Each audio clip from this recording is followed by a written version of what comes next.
since I was 15, and still wet behind the ears. Cause ever since then I've been hooked on the taste of beer. Of beer. Think we're really cool, cause we're sitting by the pool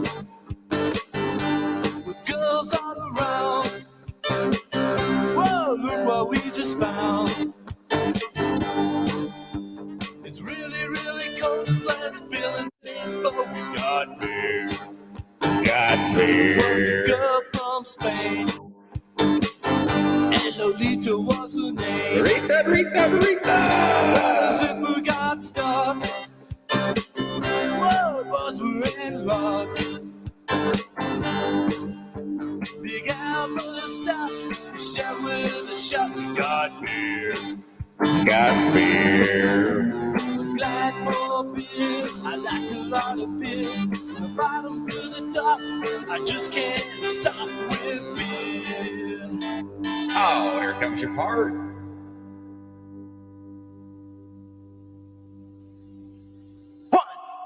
One, two, three, four.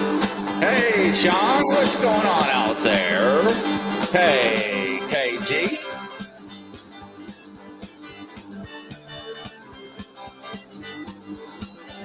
I like Max, I like Billy, I like Rolling Rock too. I like Keystone, Coolers, Rocky Mountain Brew. I like 12 packs and 6 packs of beer. I like 12 packs and 6 packs of beer.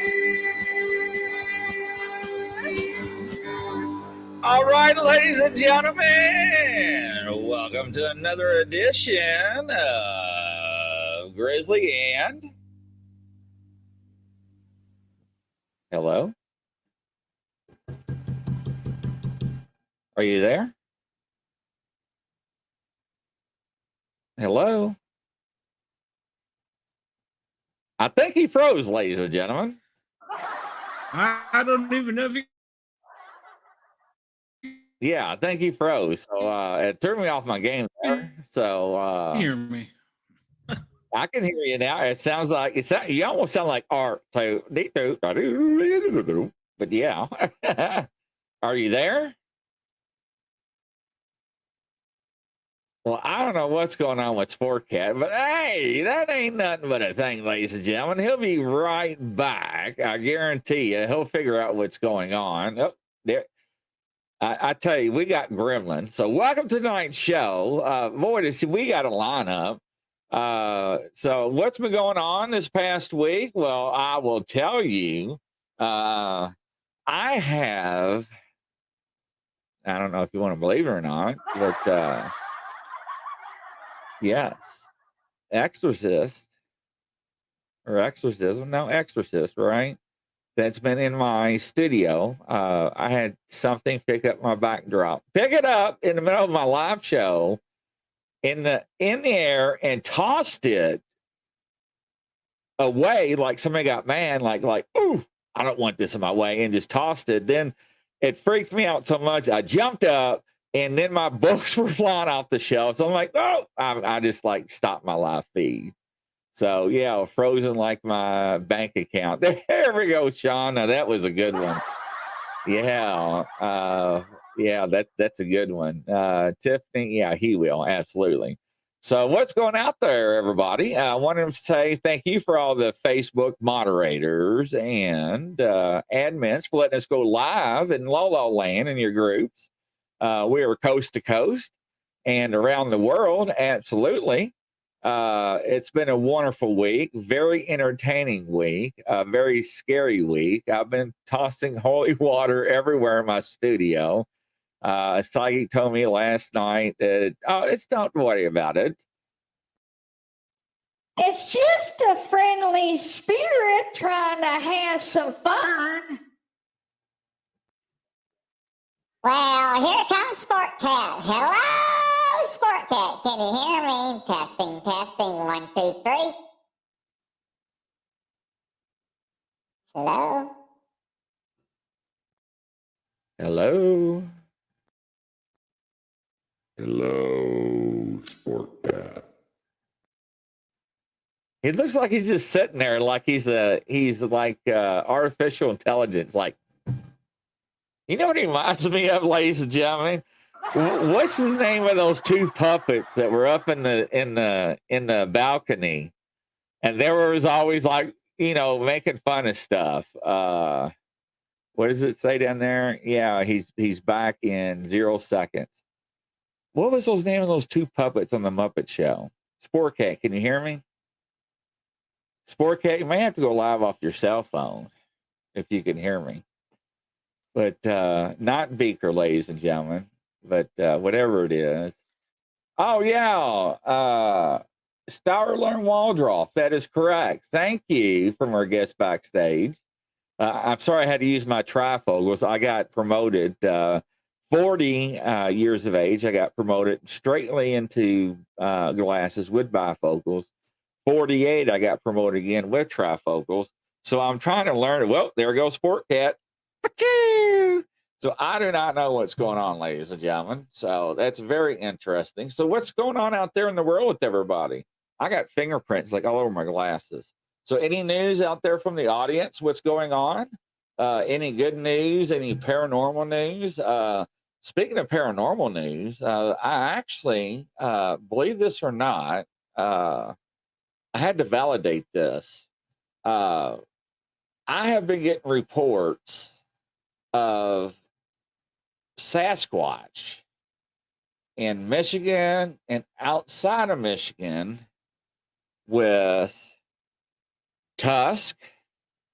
Yes, I said tusk, like, you know, elephant tusk, fangs, 3 eyes and 1 eyes, ladies and gentlemen.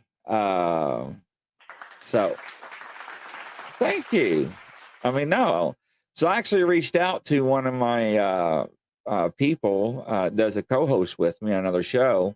It's called Shake, Rattle, and Bones, The Cage. Ex-law enforcement, does a whole lot more than I ever did in law enforcement. And he's actually got this database. He's like, yeah, I actually got actual accounts of this stuff. So I'm like, so it's not just somebody running around drunk in a costume like little Johnny would do and cause havoc. So yeah, so they're actually 3-eyed deer. No, that's new on me. Is that from the Palestine area? Which I still understand why they're not cleaning that up. Does anybody have any new information? I was kind of watching that briefly before the live show. You know, Norfolk came on.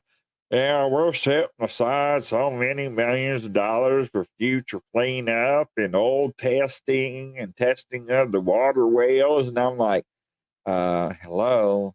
Yeah, that's kind of like required because it happened underneath your watch and people are still suffering.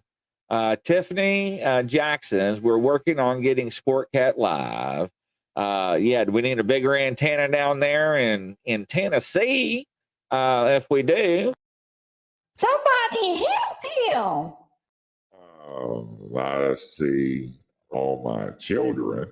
Do you see all my children? Isn't that a soap opera or is that something else? But no, yes, I don't know what's going on in Palestine or Palestine, however you want to say it. You know, that should have been done like weeks ago, just like Michigan, Flint, Michigan, about the General Hospital. That's right. That's right. Go ahead and laugh at me. That's right. I understand. Okay, I'm getting it. You know, my mom used to watch soap operas when I was a child. I mean, man, right after news, she was like glued to the TV until 4 o'clock, until the 4 o'clock news came on at Fox 41. So yeah, poor people. Yeah, they are poor people up there. And it seems like, but you know what? We give millions and millions of dollars to Ukraine. And okay, I rephrase that, billions of dollars to Ukraine. Howdy, Deacon. Welcome, welcome. Let's see here. Soap was good. I'm looking at my bifocal. Soap was good. Yeah, soap will, if you're into that stuff. But, you know, what's really weird is that when other countries have a disaster, whether it's nuclear, catastrophic. We call it godly, whether it's weather related, God related.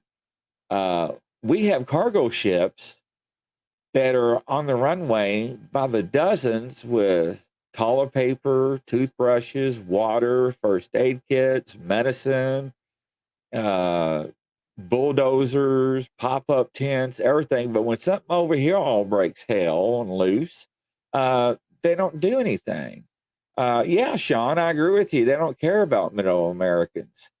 And that's what's sad, I mean, I don't know. And now they're trying to, get up Trump on some charge of that he is, how Deacon Sean says, about some prostitute, which probably was a stripper. Who cares? They just don't want him in office because he's not with the group. He's not in with the clique. When are they ever going to get up? Yeah, we got her A's kicked in Afghan and grew, gave them $8 billion in arms. And that's funny that you said that because America has not realized every time that we gave somebody not only money, but military equipment, whether it's tanks, airplanes, weapons, have we not ever gone back and had a war with them? The Taliban, when they were fighting the Russians, Saddam Hussein, he's one of them that we backed. And we can go on and on with the list. So, yeah. Stormy Daniels. Hello, Stormy Daniels. Welcome to the show. I was hoping Sportcat would come on, but it doesn't make any sense. And now, all of a sudden, the UFO thing, it got really quiet.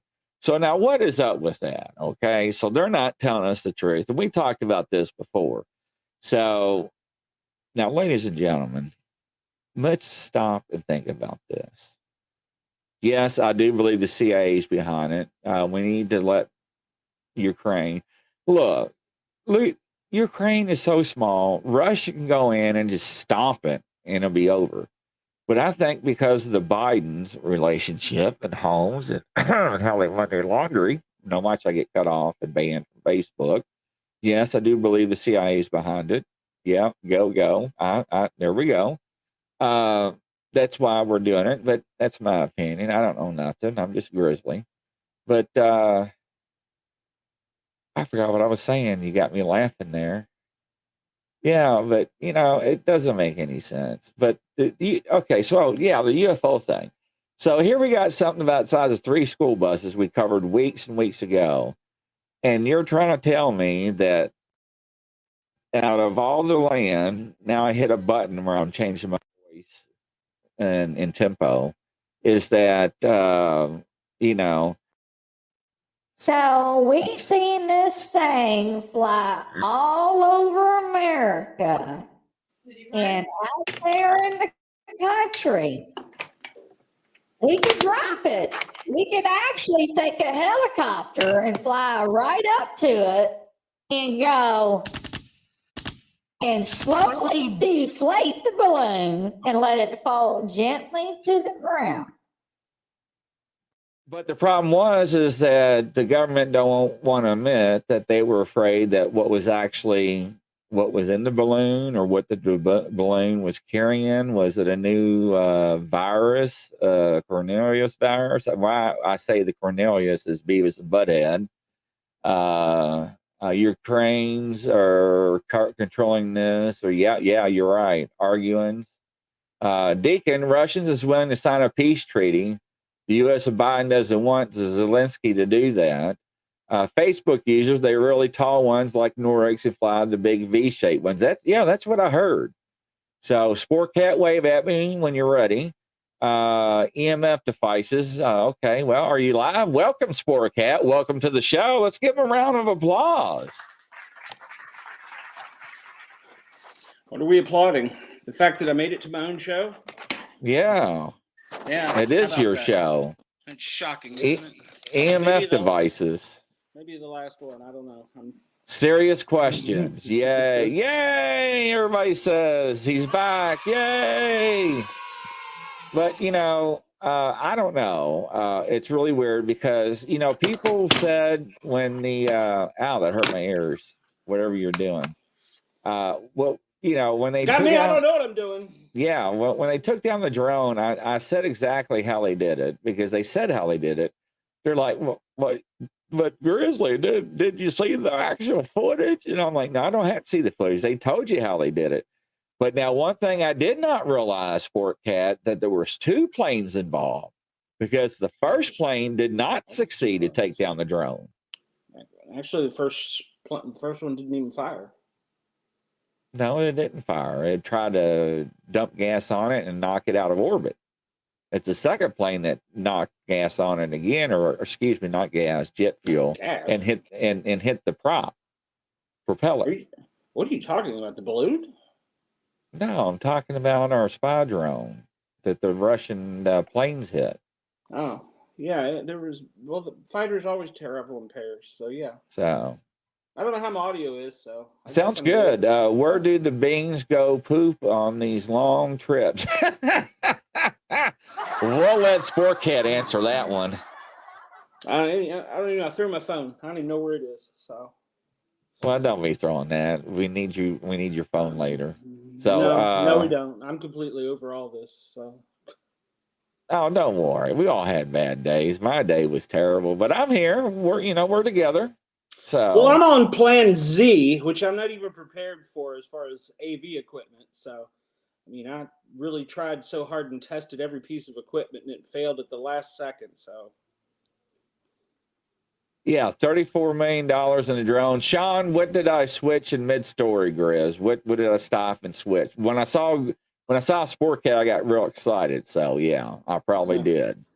I'm a grumpy old bastard tonight. So for balloons to drones. Well, I'm just saying that's why I said you were talking about the balloons, and I was like, we listened to the audio of that being shot down. So yeah, but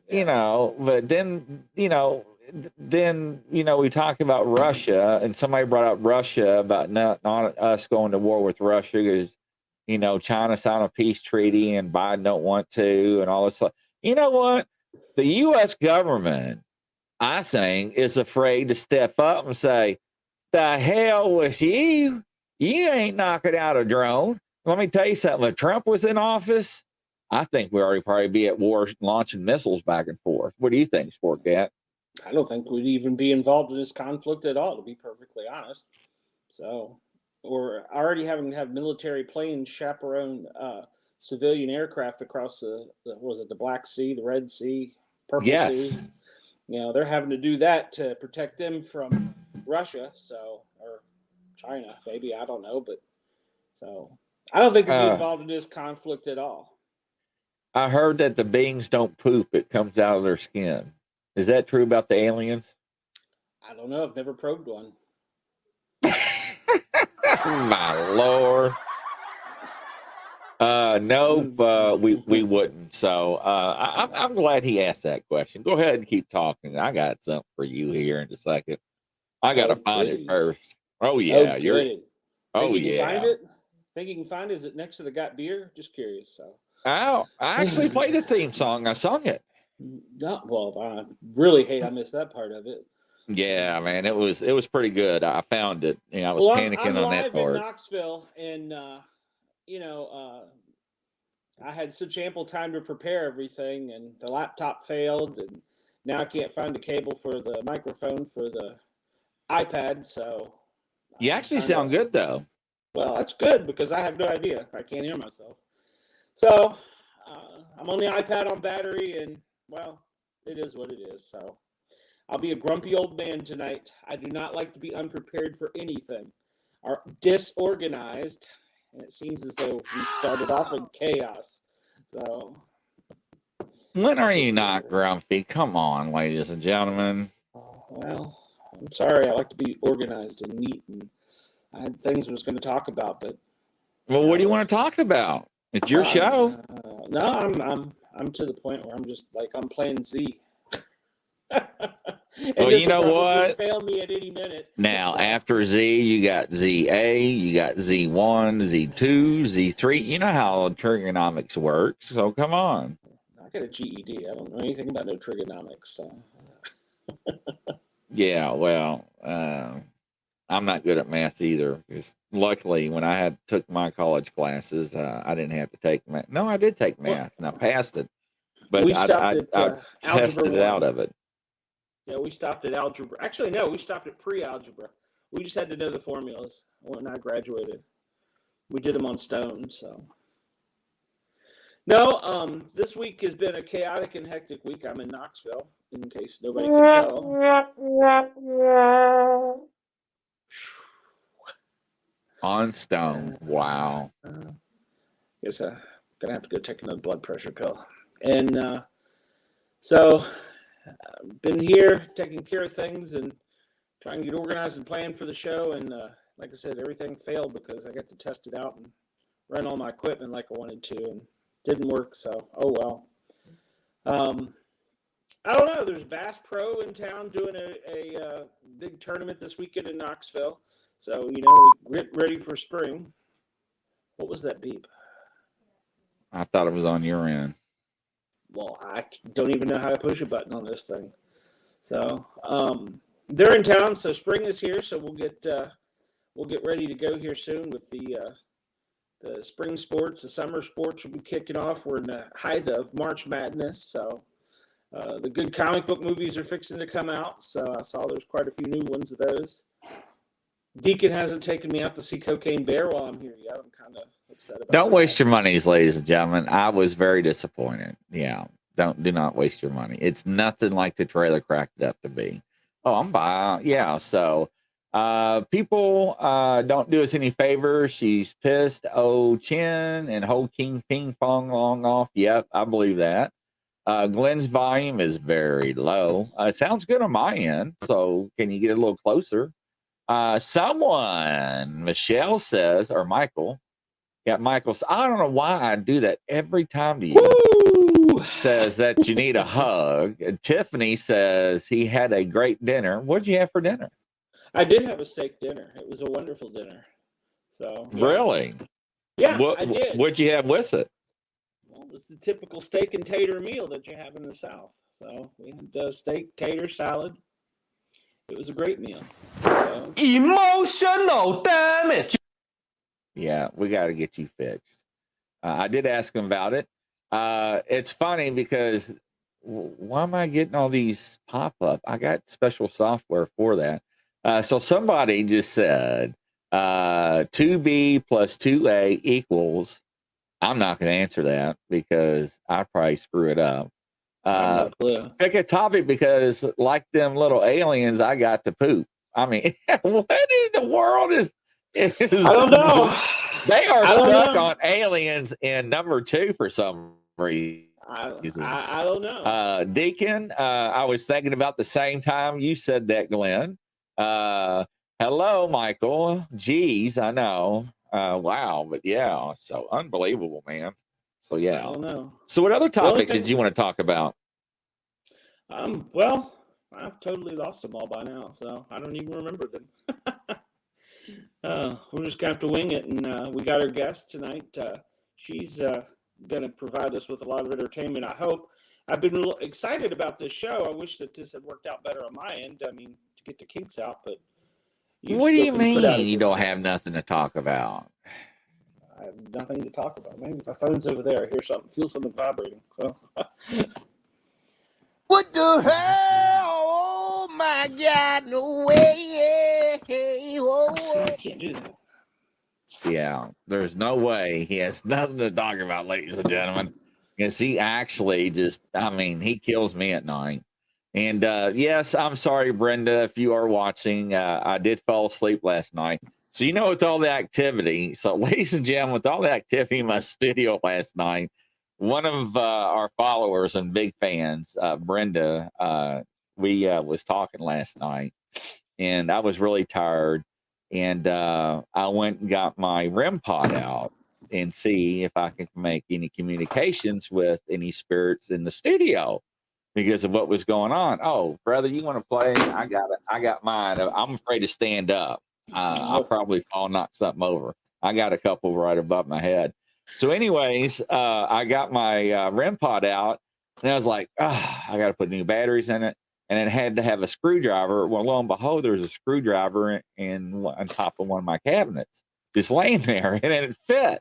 So I was talking to her, put new batteries in it, and she's like, "What is that noise? My cat's going nuts." And I'm like, "Oh, I'm playing with the frequencies and calibrate and everything." And so, anyways, I was like, "I'll probably leave this on while I sleep," and I didn't want to because I didn't want to kill the batteries all night. I was like, "What the hell? I got tons of batteries."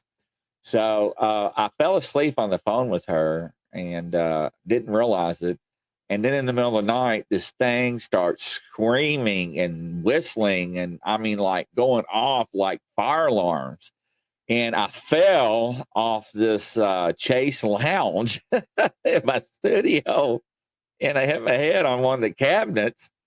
And ladies and gentlemen, it was my foot that got close to the REM pod. Yeah, I must have turned just right. So that was very embarrassing. But anyways.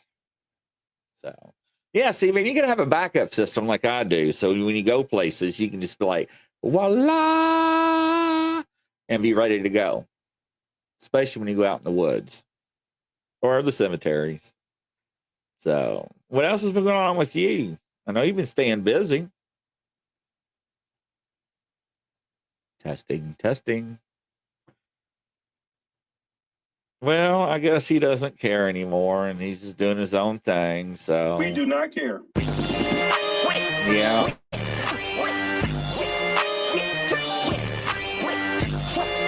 Well, I actually got your mic muted like always, so let me unmute you. You actually How's that muted mic yourself. work? That mic could say testing 1 2 3. Testing 1 2 3. How is Oh, the mic much work? better. Yeah, I like that. Okay, yeah. Deacon's over here laughing. She's like, "What the f? Go City?" Yeah, no. Just give me my Hey, if fuck it. now that is I'm not done with this. that does not have any HTC in his vape, ladies and gentlemen. It's No, cotton. I've got a shot of old granddad over here that's going to be just for that in a minute. So He's got cotton candy and you don't even know cinnamon what flavor twist. I got. Deacon's laughing in the background. Yeah, This show is an absolute goddamn mess. It I'm is just not. perfectly It is fine not. telling See, everyone Toe that. City. And Annie's in the background. I heard it. Uh-oh, he's already counting it. Annie's already counting you. Good. I've done said fucking goddamn. I don't care. Oh, my Just Lord. lost Please, ladies and gentlemen, please forgive him. And in the Lord name of Jesus, I do apologize Best for. daughter ever. Oh my God. I'm gonna have to find that bleep button. I have it somewhere. I downloaded it just for you, which I Well, have you no probably- idea where I put it. Shocker. So wait a minute. Ladies and gentlemen, on standby. No, that's not it. That's what you heard earlier. I must have hit that one. Is that better? That's somewhat better. Of course, it'll probably You sound fall off. good. So Well, that's the only thing working. So now let me tell you something. When we talk about Sportcat, yeah, that's what I'm talking about. So yeah, you know, this is really embarrassing because I know the guest is. She's probably thinking, "What in the Sam hell have I gotten myself into?"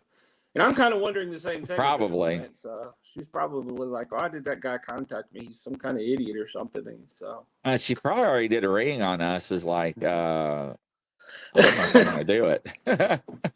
I don't think she does readings like that. So Sean's actually laughing. So do you want me to go ahead and bring her on? She's actually been backstage. Bring her on. At this point, I've given up all hope for. All right, ladies and gentlemen, let's welcome to the show. Hello there. How are you doing there? Hey, It's Corby. And her Welcome to the show. kitty. That's a big and that's cat. Baron Manfred, the old man. Don't you dare jump Wow. on top of the background, honey bunny. See, Maine Big Coon? old Maine Coon. Yeah. See, polydactyl by any chance? No, he's not. Yeah, He's mine not. is. I got a polydactyl one at home named Squatch. So I want to first off apologize. I'm normally much better organized, but I've had to come up here in Knoxville and take care of Mom, and I thought my backup system was working, and well, it didn't work, and so I've got wires and plugs into an iPad that I don't even know how to use. So That's okay. I'm just glad to be here. So tell us a little bit about yourself. I know me and you chatted back and forth in Messenger for a while, and you were gonna say. I remember one of the comments you said you were gonna myth bust a lot of things for us. So I'm looking forward to that. A little bit. And Okay. And of course, I'm kind of I'm how is it that I like to say? I'm the pair or normal of the two. I like to make sure because I'm a doubter before anything. As a paramedic, you get on scene and I only had this, I only had that, and you find 6 knife holes in them. Then so it's not always the same. It's the same I find in the paranormal world. They send you pictures with circles. Oh, that's a Bigfoot. Or they tell you they can read your mind and they start asking you questions. So I'm always the skeptic and the doubter, and I'm usually a grumpy old man. Tonight I'm grumpier than normal, and I apologize. Okay. But I like skeptics because they're not cosmic muffins. When I do a good job for them, they get it. I like that cosmic muffin. Well, you know what's real funny? We need to tell Sportcat what I referenced him to earlier when he was froze about the 2 Muppets up in the balcony. I've already Statler and Waldorf. Oh my God! I've already cussed. I've already brought out the nicotine in case of emergency. It's been a bad night. What is 4C? And they say, "What do you do?" And that's what she was getting to. That's what she's telling us. Okay. So, I am a certified tarot master, past life specialist, psychic medium, channel, and author. I've been reading since I was 18, which is 1973, which gives you an idea. It's my full-time job, 6 days a week, 14 hours a day. I read about 1,000 people a year, and I get to get up every morning to do this. I don't have to get up, and that's the bbest part. Oh, that's awesome. Yeah. I like it. I'm really not sure that that's real. He's so beautiful. Let me see. Can you purr? I don't know if you could hear that purr, but he has the loudest purr in 6 counties. So he's beautiful. Yeah. I wish I could get mine to do that, but it's almost as if he's still not tame after 20 years, or not 20, but we call him the monorail cat because this is his favorite place. Just well, Mr. Peabody, dinner was good. My future, I guess he's my future son-in-law. I don't know. Made steak and potato tonight, and so I had everything set up, come running up here, and it all fell apart. But yeah, dinner was great. And then the other psychics have said that my daughter's found the right one, so that I don't need to buy any more ammo. So I guess that's a good thing. Very good. So 14 hours a day. How do you? I mean, don't you have? As a paramedic, I know we get, or I shouldn't say we. I know that the possibility exists for you to carry a lot of emotional baggage with you. How do you not do that after 14 hours? Well, 14 hours is not reading everybody for 14 hours, but it is the podcasting, it's writing, it's talking to the clients, things like that, doing the next book. But the key is, when I am reading you, I have no ego. I am completely focused on you. I used to do 4-day psychic fairs up in Ontario. And the doors were open 3 to 9, 10 to 9, 10 to 9, and 10 to 6. And yes, I did read constantly, finding 15-minute breaks here and there. Wow. And when you sat down, I would be absolutely focused on you. When you got up, my brain would do a core dump so that the next person that sat down, I'd be completely focused on them. Because if a psychic's ego is involved, they're not going to be as clear with you as they need to be. And that's especially important with mediumship. I am not a remote viewer Facebook user. That is an amazing talent. I'd love to learn it. But the way I explain it is, when the universe hands you your draft notice to do this kind of work, and you say yes, it goes rifling inside your file cabinet to see what you're good at. What's my background? Theater major at Brown University and actress in New York for several years, so I understand character arcs. Words are my drug of choice. I'm a writer, so I can tell the stories. And I have been interested in history since I was a small thing in single digits, so I'm really good with past lives. On the other hand, do not ask me to do spirit art because I cannot draw a stick figure with a sharp pencil and a lot of prayer. It's not my wheelhouse. Okay. I'm with you there. So, and there's absolutely nothing wrong with laughing with your psychic. I have done stand-up comedy about you think a psychic's life is easy, so no sweat.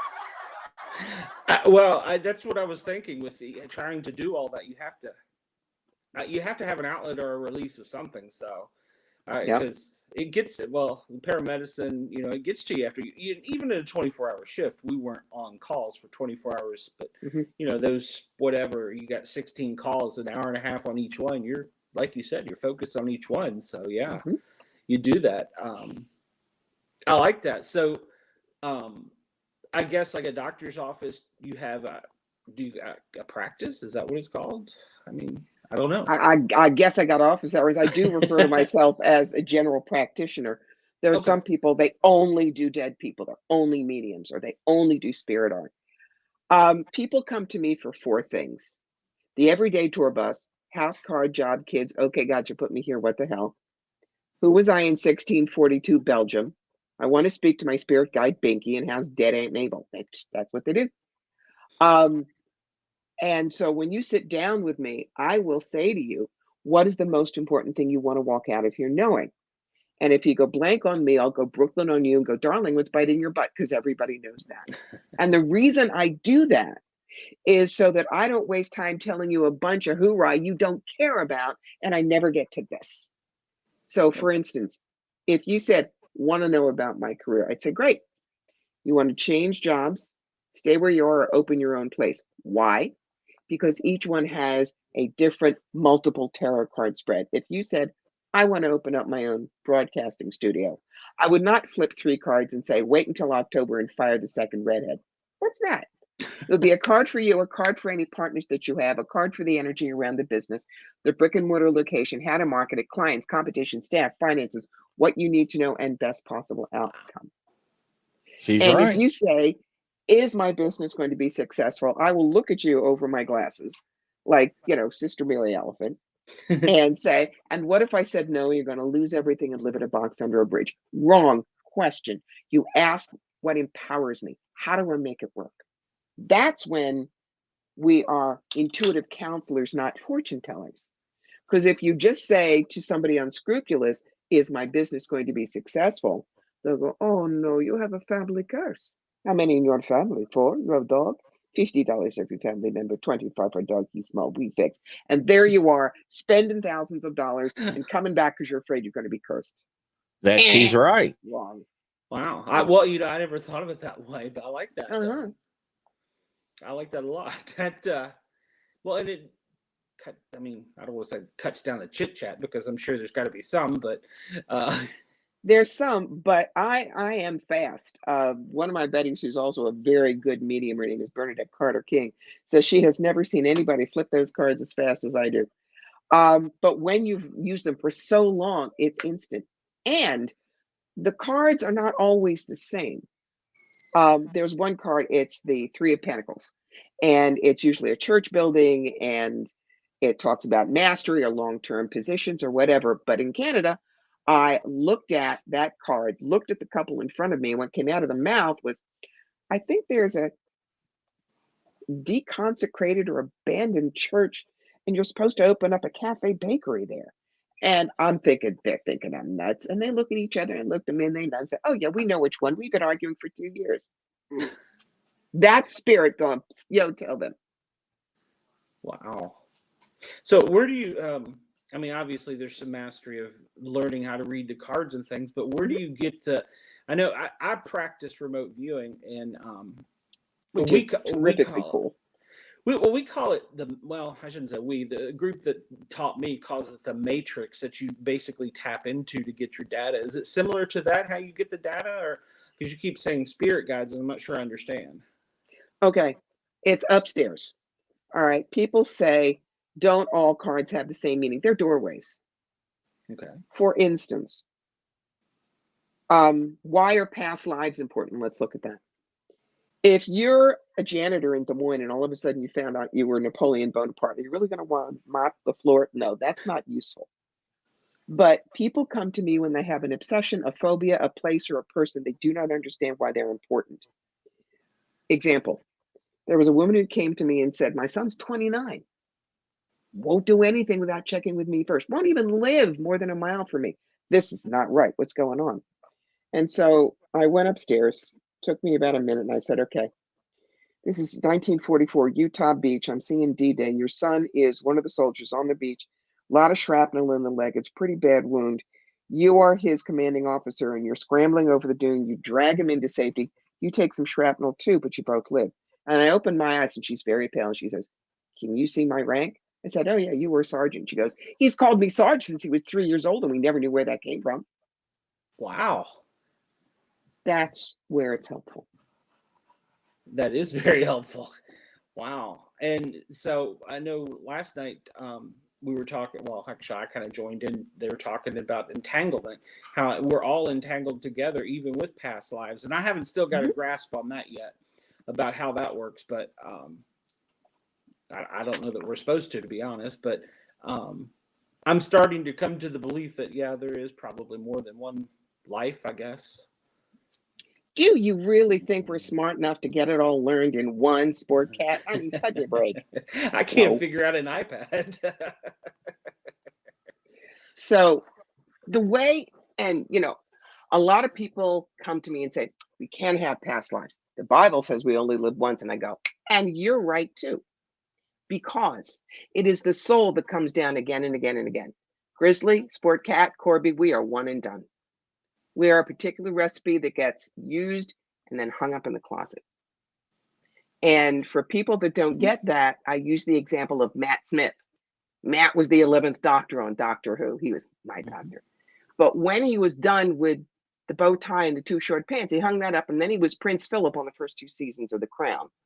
And then when he hung up the naval uniform, he went and played this whack job in House of the Dragon. Our soul is like Matt Smith. The Doctor, the Prince, and the whack job are incarnations. They don't know each other. They wouldn't necessarily even get along, but all of them are brought to life by that one actor, by that one soul. Wow, that's deep. It is deep. I'm good with allegories and ways of drawing the picture so people get it. Yeah. I'm not one of those psychics who think her aura don't stink, and I have to keep it also arcane. You don't know it. So anyone can do what I do. I'm not special. We're all wired the same way. Well, yeah, and that's pretty much what we teach in remote viewing about as far as connecting to the matrix and things. Wow. So now, if you don't know your past life, maybe it's not important for you this time. Okay. Interesting. Okay. Yeah, I mean, I never, like I said, I don't believe up until about 48, maybe 72 hours ago, I had given it much thought, to be perfectly honest. I know Grizzly probably has. He's also gotten more into the theological stuff than I have, but yeah, I don't think I've even given that a thought until we've had a few people mention it, and it's kind of clicked in my head that, and as a matter of fact, somebody told me not too long ago, well, you're not done yet. You have something else to do. And I'm like, what is that supposed to mean? So we come down here with things we want to do. That's what karma is about. Karma is not bad and good, carrot and stick. That is the kindergarten version. Karma usually encompasses one of 5 things: unbalanced energy, which is a neutral, healing, service, contrast, and healing of beliefs. And when you understand it that way, things can look very different. And the example I use is Ryan White. If you remember, Ryan White was that kid way in the beginning of the AIDS crisis who got AIDS from a blood transfusion, and people knew nothing. So they assumed that he was this horrible thing, and his family was treated like pariahs, and he was hounded out of school. But then along comes Elton John, who becomes dear friends with him. And at this point, Elton was drugs and drink and sex and basically trying to kill himself. But he loved Ryan's family, got very close, played at Ryan's funeral. Ryan inspired him so much. That's when he got clean and sober and has been for decades. And for Ryan's honor, started the Elton John AIDS Foundation, which has raised over $500 million for global HIV and AIDS research. Now, the old way of thinking is Ryan White must have been terrible. Look at that bad karma. But if you understand now that his soul, when planning this life, said, look, it could be a short life and a painful one, but look what can happen if we go through this. Now we say that Ryan's karma was that of service to humanity. Puts a whole different spin on it. It does. Well, actually, she's right, because I was told along the same lines, that's the reason why I took that job and got hurt, and that's why they found my cancer. Because if I never took that job, I never got hurt, and I wouldn't be here today. Mm-hmm. Exactly. So, yeah, that's wow. You know, when things like this happen to us, that's when I teach my people, live the examined life. This horrible thing is going to happen, and I don't want it, but I can't get out of it. Okay. First thing, what can I learn from it? Second, for me, because I'm a teacher, how can I teach with it? But then you have to say next. You don't stay stuck in the story. You know, I've done the cancer dance 3 times. And the last time took me from a Dolly Parton figure to a fat fire plug with permanent side effects. Yeah, well, I'm 68 and I'm still here, and it's almost 20 years. But because of what happened there, I learned compassion. I learned what it is like to go through the fire. I have found more ways to help my clients than I would have if I was a size 2 blonde with a trust fund, you know? Oh, she's giving me the chills, because I've heard that so many times since I got diagnosed, that I've changed since I've been cancer free, that my spiritual change, everything's changed about my lifestyle, even my attitude and my demeanor. Yeah. Yep. Notice, so, wow. And I'm going to hand this one to you, Grizzly. Notice I don't say I fought cancer, because what you fight fights back. And I am not a survivor, because I do a hell of a lot more than hang on by teeth and toenails. I refer to myself as a cancer dancer. I found out how graceful I could be under pressure, avoided getting my toe stepped on, and I got off the dance floor in one piece. Because that's right, Amen. God was not done with me. I had work to do. Yes, yes. Wow. We're just gonna let you run the show, because I'm lost at it. Yeah, I don't have anything Look, I'm to not add. your typical. I mean, I'm not your typical Madam Hoo-ha fortune teller. I'm just not. well, not only I like that, approach. well, she's got the right approach, but it's like rendezvous, not rendezvous. What do you call it? Deja vu with me is because what she's saying is what people has told me, and I kind of like brushed it off, and I'm hearing this same thing over and over from different people I don't even know, and it's like, you know, how many times does God have to hit you upside the head with a clue brick, son? Thank you. He needed that. Yeah. I nut punched him yesterday, but that's another story. Oh my gosh. Yeah. He's in Kentucky. I'm in Tennessee, so it wasn't possible. But yeah, well, I don't know. We all go through things, and talking about getting punched or not smacked upside the head. What took me out of active duty as a paramedic was I got attacked by a pit bull, and this voice in my head said, "Don't get bit." And of course, I'm looking around and I see these little chihuahuas up on the front porch, and I'm like, I can kick those little suckers. Data clear. Take a few more steps. Screams in my head. Still to this day, don't know if it was a man, woman, who it was, what was going on. And it yells, "Don't get bit." And I'm thinking, what the hell? And about that time, I got bit. And then it was crazy. It said to me afterwards, after the attack, it said, "Well, it's only going to hurt for a little while, but you'll be okay. You're not done yet." And I'm like, Who is this? So it reminded me of the old, what was the cartoon with the Sunday papers that had the duck and the penguin and the Oh, yeah, yeah. Bloom County. Bloom County. Yes. There was one, it was like 3 frames, and one of the characters was yelling, "Goose, goose," and in the last frame, whatever it was got whacked in the head with a baseball, and he goes, "Oh, I meant duck." That's what it reminds me of. That had to be Opus the penguin. That's Yes, right. that is correct. That's right. So that's what it reminded me of, because I'm thinking it kept telling, but I was looking around going, what? Wow. So it's definitely been a journey and adventure since then. And of course, I've had a little bit of spare time on my hands. I got to meet Grizzly and do some things that I wouldn't normally do. And so vice versa, ladies and gentlemen. Yeah. He made me shave my head and grow my beard out. No, I didn't do that. You did that before you met me. So I don't want no credit for that. I'm still trying to grow mine out. So it just comes out in spurts. So, but yeah, so it is a journey. I'll agree with you there. And what it is we're to do, I guess we have to figure out. So sometimes I think we get a little bit lost in it, in the process. And you did say, you keep kind of repeating it or mired down. So I can get that. Have you ever dealt in your practice with any public safety workers? Paramedics, cops, firemen? I haven't. I mean, I may have read them, but I don't do forensics. That is a real specialty. And it's a real talent. Where I go is emotional healing. Past lives are my very favorite things. Helping people find their own answers. The way it works is you got to find your sentence of passion. And your sentence of passion is not who you are or what you do or even how you do it. It's your vapor trail.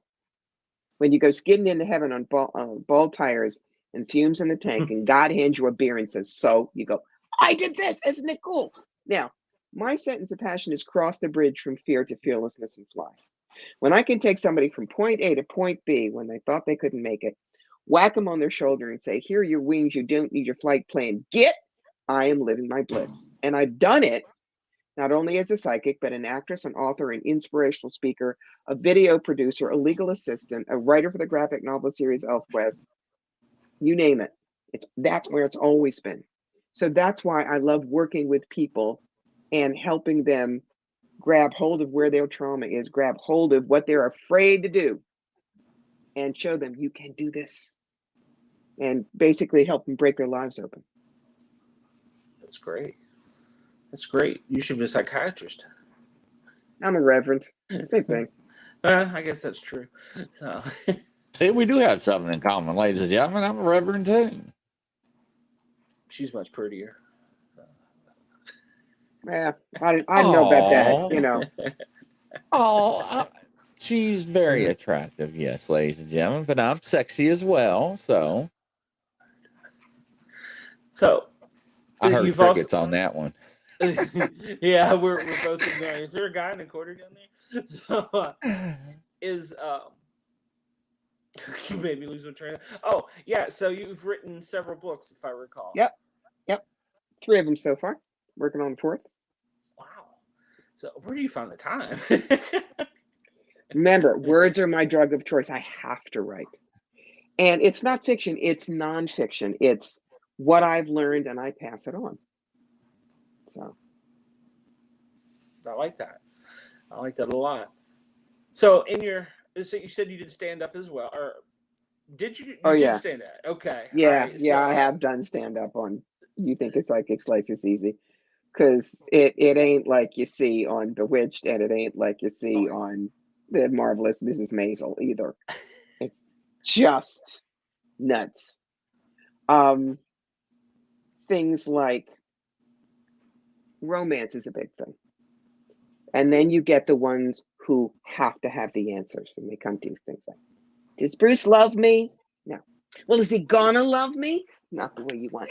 Well, if I do such and such, is he gonna love me? No. Oh, okay. Is he gonna call? No. Is he gonna call later?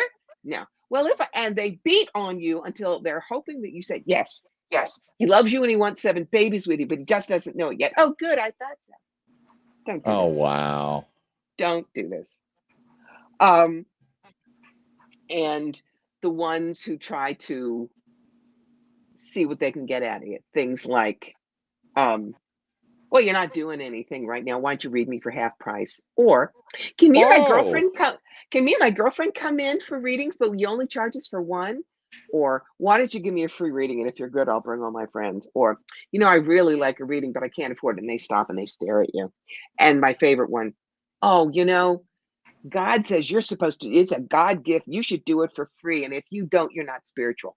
Do you know how much it cost me to go to a psychic fair, booth, hotel, food, blah, blah, blah? right, And I right. flip it Travel on them and I say, expenses. look, would you do this? Say to your hairdresser, you're not doing anything. Cut my hair for half price. Or to the plumber, would you please fix my bathroom sink and put in the dishwasher, but only charge me for one service call? Or say to the restaurant, hey, cater my party for 20. And if it's really good, I'll tell everybody. Or my favorite one, you're a doctor. What do you mean you're not going to cure me for free? You want me to just get sick and die? And people hear that and say, that's so stupid. And I say, same deal, Petunia. Same Yeah. deal.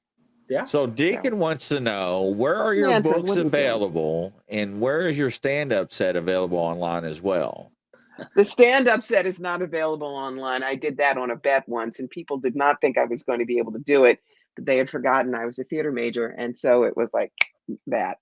But the books are all available on Amazon, and if I can reach them, the books you're going to find. Number 1, Clean Out Your Life Closet: Clarity, Adaptability, Simplicity, and Making Friends with Stress. 2, The Psychic Yellow Brick Road: How to Find the Real That's what I Wizards was and reading. Avoid the Flying Monkeys. And if you're crazy enough to want to do what I do publicly, you've got The Magic Who Needs a Genie, and they're all available on Amazon as both paperback and Kindle. That's awesome.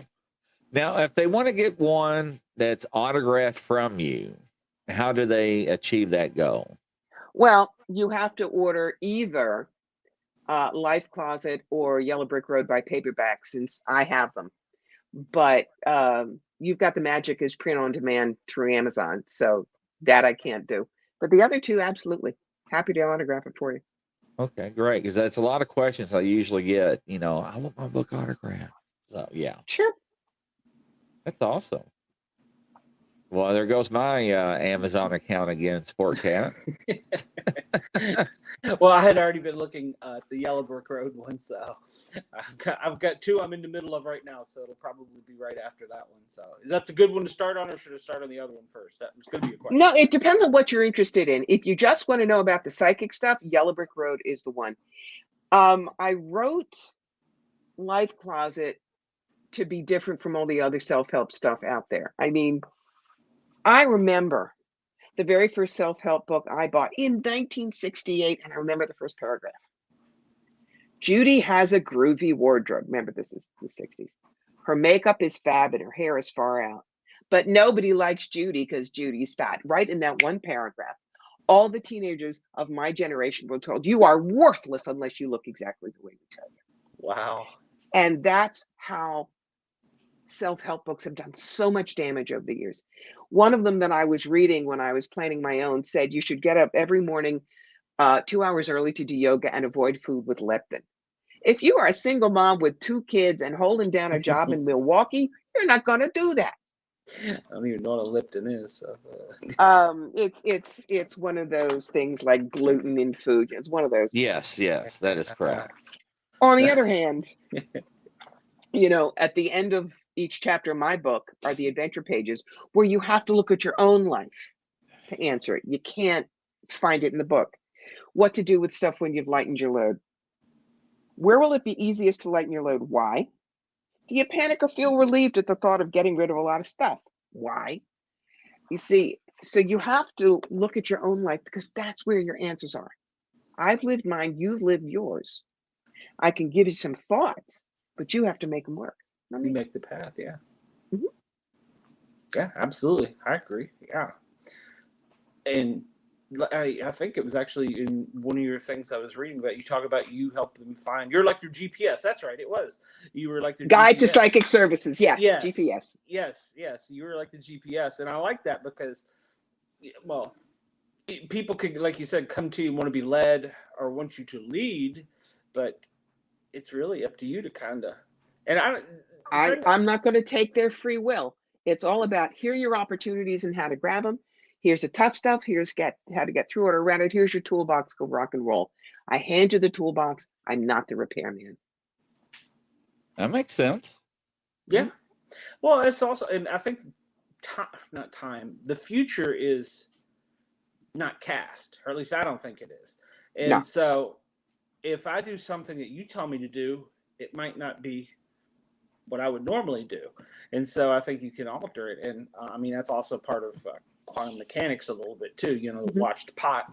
But so, I go back to remote viewing with that, because you can remote view something in the future, but that don't necessarily mean that's going to be the way it is. I mean, unless it was something maybe cataclysmic that affected a mass, but even then it's not set. So I had to find this picture just for you. And the reason why it's flipped me out, Sportcat, is I'm going to show you this picture of somebody, okay? Do I know this person? Now, let me see if I can get it without it glaring too much. I usually can do it on the first try. And of course I can't, so I may have to do the screen share. When we try one more time. I got too much light in the background. It's definitely a Monday here in the There studio. we go. Oh yeah, I got it. Now, who does that look like? It looks like her. Similar. Her who? You. Besides the hair color. Well, you can change hair color. I thought the guy with the beard might have been you, but no. She's got an Eastern European face. That's why. Yeah. So German Russian background. That is my mother's sister. And you act just like her almost to the T. And that's why I'm sitting here going. Oh, I get accused of being everybody's second cousin, honey. This is no surprise. So, Aunt Evelyn, I'm sorry for showing you the picture, but you know what? They're famous because they play Santa Claus and Mrs. Claus every year, and they are known. Oh, he is a very Santa Clausy face. Yes, That's I mean, they are very known. I mean, they have people that drive across the country. They're set up. They have their own booths. I mean, it's just incredible. So yeah. But I had to show that picture. I thought you, but okay. Yeah. So hopefully she didn't get mad. But I mean, she same attitude and everything. I mean, the nose and she always does this, and moves like her. And it was just like, this is like, I mean, I got to show this picture. So anyways, I apologize, but I had to. It's okay. No, I mean, I'm going to get tips from her on how to keep you in line. So. Oh, Lord. I bet it involves a ruler. That hurt. So, yeah.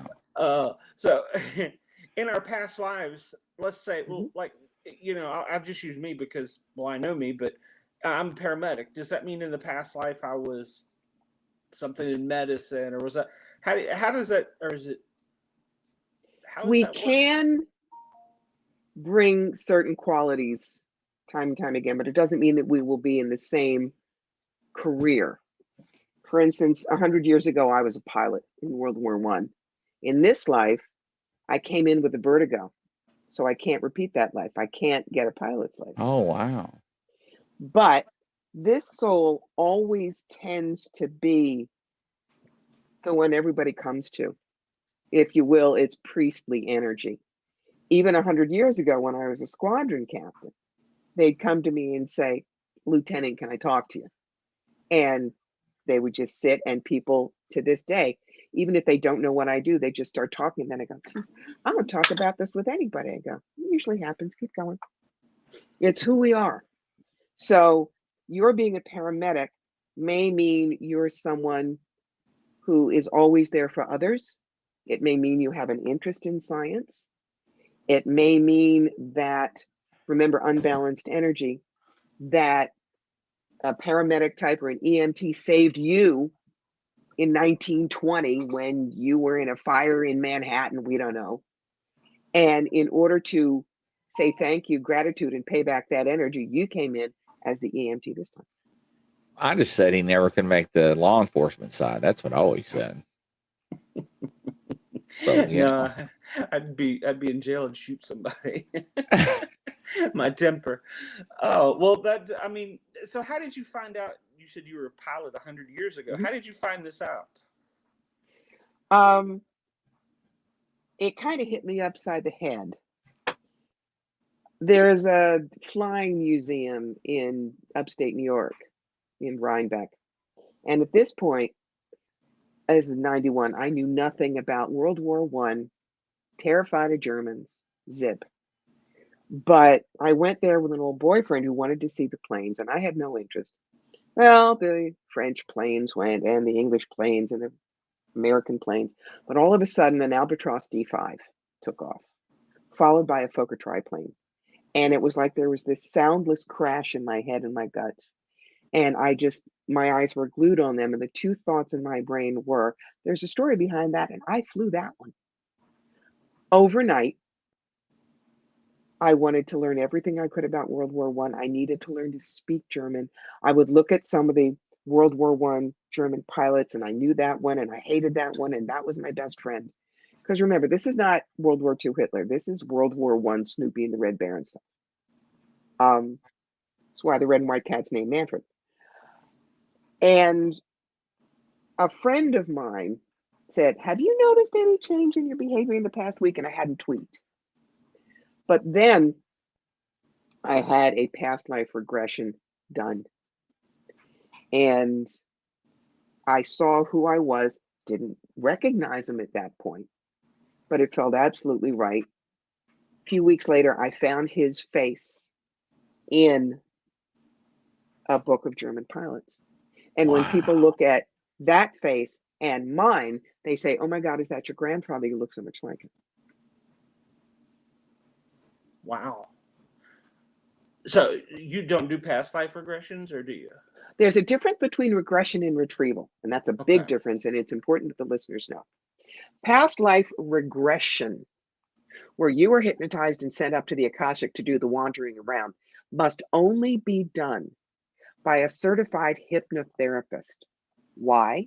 Because if you're up there and you observe a traumatic death of yours or a horrible experience, they know enough to be able to pull you out enough to see it, but not to relive it. What I do is retrieval.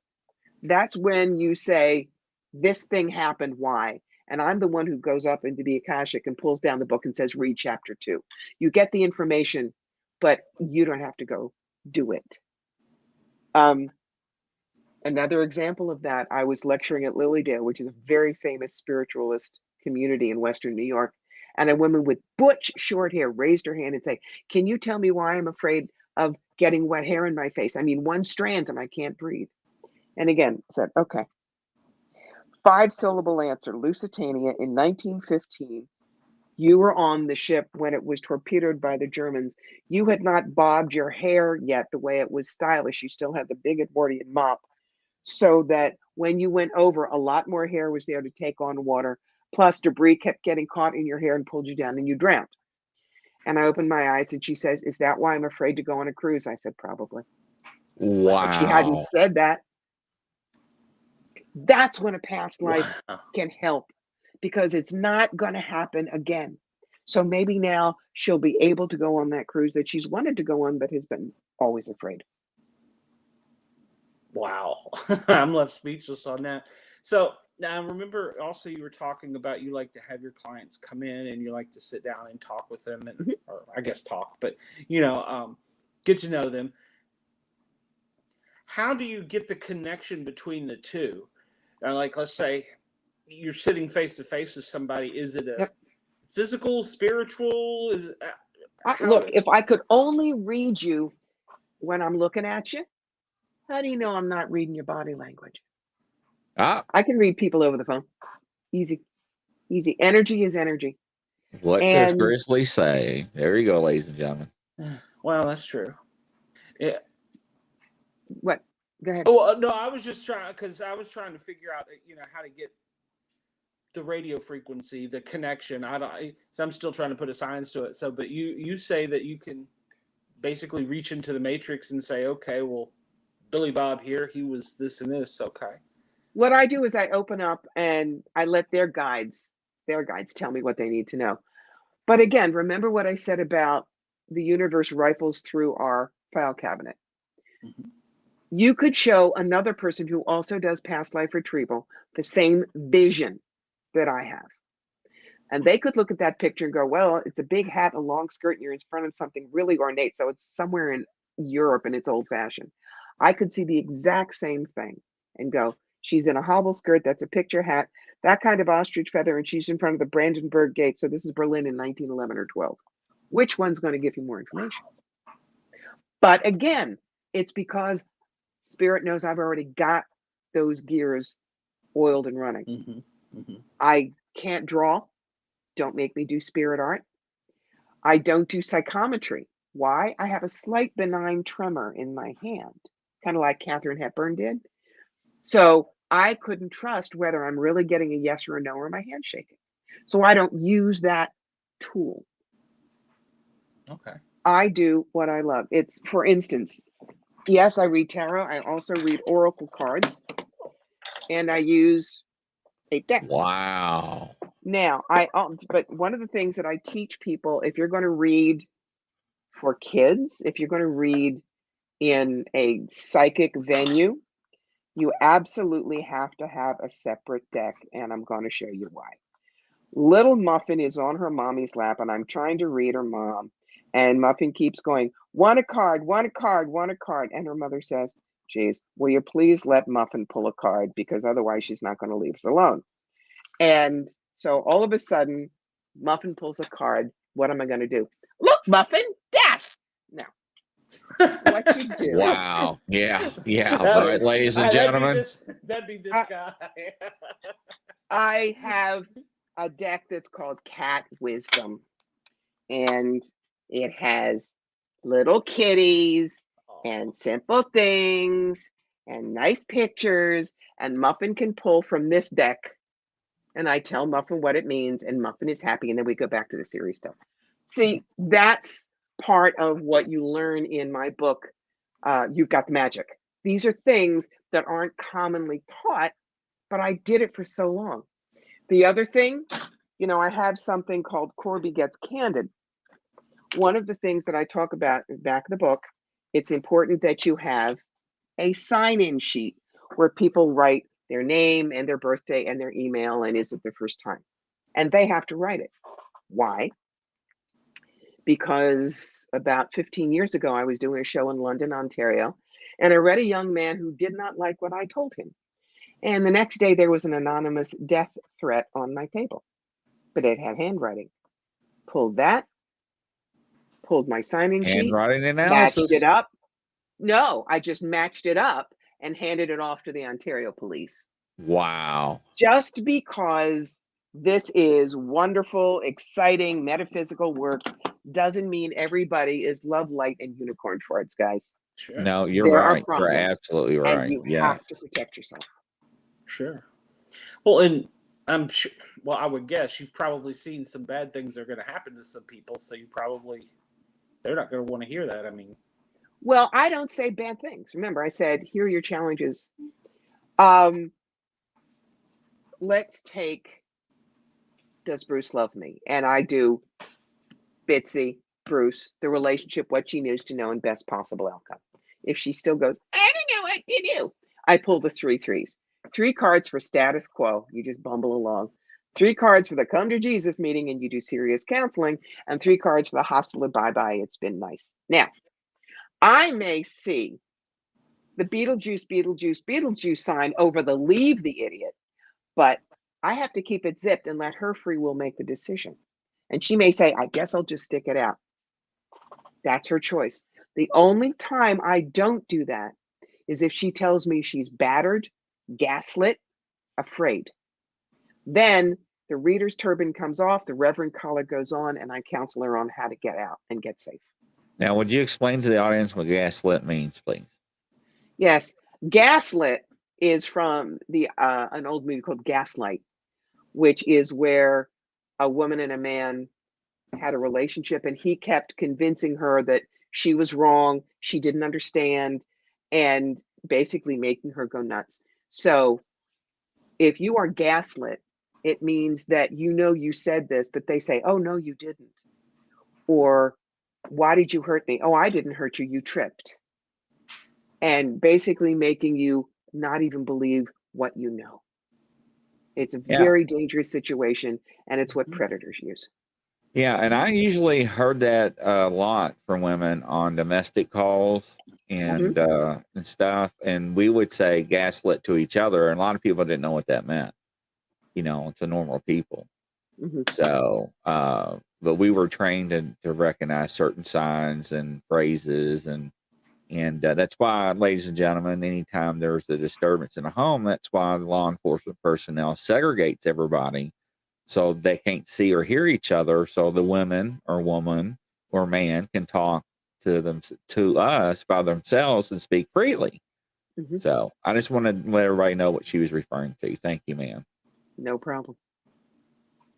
Yeah, well, unfortunately, in both of our lines of work, we've seen plenty of that. So yeah, almost too much. So I'm kind of blown away by the whole.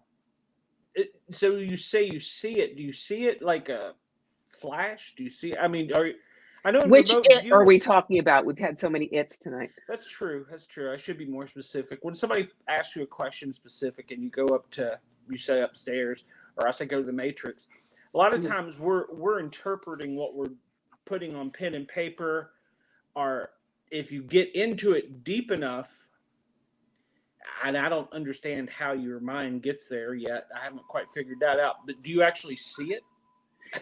Past lives, I see it like a movie. Yes, it absolutely runs. Wow. Okay. Hear dialogue, see it in color, whole thing. Wow. You said something key right there, because I was talking to a psychiatrist one time. And he said, well, most people don't dream in color. He said, it's if you dream in color, if you've had a vivid or real dream, a true dream. I was like, I didn't know you didn't dream in color. So, I mean, but he said most people don't. So I didn't know that. Yeah. Now, I was doing a remote viewing, and it was a cataclysmic event in American history about 25 years ago, and we didn't know that was our target. Well, I mean, we didn't know exactly what part was our target, I guess I should say. Well, we didn't know the whole thing was our target, but what part. And like three of us in the room, suddenly I wasn't there. I was somewhere completely different. And it was weird. And I felt like I was only there for 3 or 4 seconds, but it felt like a lifetime. So it was really weird. And then afterwards, the instructor that was teaching the class, he's like, all right, so who did this, this, and this? And I was like, I pulled him aside later, and I was like, I'm a paramedic. I don't want to sound crazy, because somebody may need me one day, but I wasn't here. I was up on and boom. And he's like, all right. He goes, well, we're going to work with you a little more. I was like, it was cool. And I've not managed to get back there. Of course, I think it's also something that you have to practice a lot to be good at it. But that fascinated me, because it was like I literally just zoned out and was at a movie for 3 or 4 seconds and saw everything vivid, crystal clear, and like, wow, that's cool. So, there's something that I do want to bring up, because one of maybe it was Tiff, talked about the Long Island medium, and she thought that the Long Island medium was real. Let's talk a little bit about mediumship. First of all, I hate to disabuse you of the notion, but reality shows, that's an oxymoron, like Jumbo Shrimp. They show the Long Island medium coming up to someone who's feeling up the cantaloupes and say, here, Aunt Doris, she says you have a bald tire in the back and you're going to die in an accident if you don't get it fixed in a week. Just telling you, walks away. No, just no. Her PR team goes out and looks at every single Wegmans on Long Island, picks one. Then they interview everybody who wants to be on the show and makes them sign legal model releases. And then it's rehearsed 6 times. That's the truth. Well, in the Bigfoot world, I don't like to bust people's bubble there, but there's a lot of those shows that are done the exact same way, and I've been a set medic on a few of them. So, When I hear that, it drives me crazy, because what it does is it sets people up for what I call the drive-by psychic shooting. People who are not true professionals, or whose egos are more important than the work, will come up to somebody and start giving them a message. And you don't know this person from Adam's house, Cat. And they say, yes, I see a terrible thing, and your daughter is in jail. What right do you have to bust into their life like that? That's why people are scared of psychics. So I tell people, if that happens, you just go, I don't want to hear it. I did not invite you. I don't accept it. And if they keep following you, you report it to the store as harassment and you get them kicked out. You have to want that information, and you have to trust the one giving it to you. Now, this can also translate with healing. I mean, I'm doing an 11-hour show, and I'm bent over my desk all day, and yeah, my neck hurts, and so I'm doing this. And some little dancing raccoon, one-year Reiki person goes, I can do Reiki. Let me help. No, please don't. No, really, I can. I prefer you didn't. Just let me. Get out of my face. You're not very love and light, are you? Well, you didn't listen. That whole thing is respect boundaries. Why are people afraid of us? Because they think that we're reading their heads as they go by. Now, my deal is this. My shop is closed until one or three things. You want a reading, and you sit down with me and you pay me, energy exchange. We do a barter. You bring me a chicken. Or I want to do a pro bono because you're a friend, or spirit says, this one can't afford it, but they really do need to talk to you. And then I would not just say, I need to read you, but would wait. And they came up to me and said, I'd like a reading. I'm not sure I can afford it. I would tell them, Spirit says, you're on the house today. Sit. That's how it works. That's how you turn yourself over to the work. It's not a matter of your aura don't stink and look how wonderful I am. You do that, I guarantee you're going to burn out in short order. Yeah, absolutely right. Yeah, well, I mean, you gotta, like you said, there's an energy exchanger. If you don't want the information, it's forced on you. I mean, somebody said I was a tough cookie. Sean, you're adorable for telling me that. But remember, A, I'm old enough to be people's grandmother. You'll learn a little something. 2, I have been in this field for half a century. 3, if you figure I've been doing this full time since 9/11, that's 22 years now. Yeah. I've read over 20,000 people. You'll learn some things, they happen over and over. You see what people are scared about and you mitigate it. You know what your boundaries need to be to keep yourself sane and healthy. I am married to a wonderful guy, and I want time with him. I want to be able to be myself and drop the turban. So I have boundaries. It's like Wednesdays. I don't care if you're dying. I'll send you to another psychic. It's the one day off. But that's why I sound like a tough cookie, because I have been there, done that, sold the franchise, and I know what takes care of me so that I can take care of you. Makes sense. I like it. I like it a lot. I had told Grizzly prior to the show, I had read some your notes and comments and stuff. And I'm like, all right, now she's gonna be. I don't think I used the word tough cookie. I said, research her. She knows her stuff. So, can you mentioned it a second ago? See people walking by and tell things of them, or is you do have a switch you turn off? I guess that's right. Open and close sign is how I refer to it. And again, it's like mediumship. I'm not going to, you have to sit down with me. Now, the way I do mediumship is a little bit different. All right. I see a woman in a flower dress handing you a rose. It's grandma. Not my gig. For some reason, my guides like to do charades. So, and I find out who you want. For instance, my father, Jerome Richard Dorkin, who died in 2001 at the age of 80. That's the dog tag stuff you give me. Notice it tells me nothing, but it gets me right into the energy. And what my guides do, I just put my hands out and my hands begin to move. They smoked, they had surgery, there was an accident, they were always looking in the pocket for change for the grandchildren, things like that. But they're very specific. 2 examples. There was a woman who wanted to speak to her father-in-law. All of a sudden, I feel myself miming a pool cue. He taught her how to play pool. There was somebody else who wanted to speak to her grandfather, and this was up in Canada.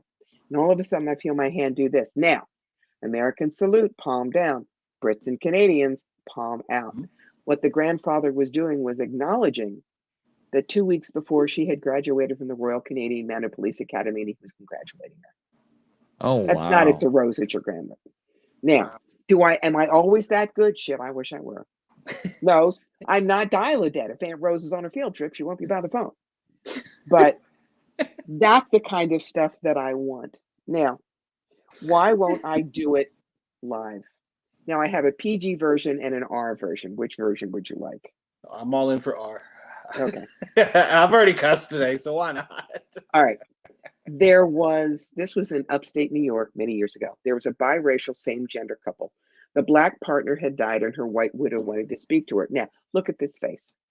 This kid grew up with manners in Cherry Hill, New Jersey. Yeah? Bluetooth disconnected. Bluetooth connected. But what came floating out of my mouth in flawless urban ebonics was, well, shit, if it ain't my white bitch. And I'm going, But the woman in front of me was laughing and nodding because that is how her partner Isabel walked into the house after every business trip. Now, if I had been doing that in a public gallery, I couldn't have said that, which means that my ego would have had to come out of the way and not given her that message. That's why I will not do mediumship except privately one-on-one. That is great. Wow. Well, I mean, you instantly Not got from this face, voluntarily, trust me. Well, yeah, I can see where it would be very awkward. Sometimes when you deal with the public, you have to learn how to deal with awkward. And it's not always pretty. And you look back a lot of times and like this, you laugh, you go, whew. It is one of my favorite stories because it's so outrageous. Yeah, sometimes you get things that happen that you just can't control, but I like that. Mm-hmm. You talk about your guides. Can you see them, or you just know they're there? I feel them. I literally feel the energy. My original guides were people I flew with. Because your guide, now, here's one. Angels, spirit guides. Are they the same or what? Think of a donut. Angels are in the middle. Spirit guides are the donut. Because all angels are spirit guides, but not all spirit guides are angels. Okay? Your spirit guides grow and change as you do. You don't necessarily have the same ones, though you have the same angel from birth to death. Your spirit guides can be people you've known in this life or other lives, energy signatures, ET, animal guides, avatars, you name it. So the God I work with most closely now is my own angel, who gives his name is Baruchiel. And he will kind of just download information where I need it. So, and the thing is, how do you know it's a spirit guide and not your own ego? A spirit guide will never chastise you or put you down. They will never say that you're better than somebody else and feed your ego. They will never try to get you to do something you know is wrong. You get any of that stuff, that's your own little voice in your head, kid. It's nobody from outside. Put it away. Like I always, I question everything when I'm removed. So how do I know it's not my imagination? I mean, Mm-hmm. and it's I always find myself questioning that. But the funny thing is, a lot of times you'll get the data when you're connected. You'll get it like right away, and it is a very strange thing. And I haven't figured that out, and I grew up very Christian, and anything that wasn't black and white in that book, well, that was straight from Satan. So, I had told my mom, I said, well, I'm doing a show with psychics now. She says, oh, you shouldn't be doing that. That's dealing with Satan. And I'm like, yeah, I don't think so, but thanks. Whenever anybody says that kind of thing to me, I just smile and say, go read Acts chapter 2. Because she is right. Wow. Okay, you'll have to enlighten me. Okay. That's where Jesus says, even such as I can do, you can do. That is correct. I do this to be in service. That's why I did it. Because the universe said, you are needed. And I said, yes, sir. That's it. I've had rotten vegetables thrown at me as I've walked into psychic doors. Okay. Luckily they missed. But this is service work. Just like we did. So it's just different. Yep. So ladies and gentlemen, when Grizzly's on his shows and he talks about biblical reference, hey man, say what you want. It don't offend me at all. So, oh well. No, that's the way I was raised. That if it didn't come straight from thumped into your head from that book, it wasn't. Dinosaurs didn't exist. Stuff like this is Satan, and boom, that's the way it was. So that's for my entire life. So I think it's helped me be a better skeptic. Now, as an adult, if she's watching, she's going to hate me, but I don't necessarily see the world that way anymore because I don't really think that's the way the world is. So that doesn't mean that they're wrong. The way I've always explained it is, look, God owns the grocery store. He does not care if you come in through health and beauty aids, the deli, or the florist. Just get the hell in the store. I think personally, to get on the religious, I feel like it's more in here than it is anything. So that's a Glennism. That's free. Yeah, so. no, I get it. I tell people, I do not care if you're a Christian, Jewish, Buddhist, Muslim, pagan, or believe in Ralph the Wonder Dog. I really don't. All I need is, somebody up there loves you, wants the best for you, and is willing to work with you. That is correct. I don't know what I am, so I guess it doesn't really matter. Hold on, Sportcat. Hold on. There we go. Well, no, I don't know what I am, so I've got a couple more days to figure it out, I think. So, ma'am, I told him this weekend when I come pay him a visit, while he's sleeping, I'm going to pour holy water on him and put a crucifix on his forehead and film it live and see what happens. And I'm going to swear I'm pagan, and I thought he was trying to kill me, and I'm going to shoot him.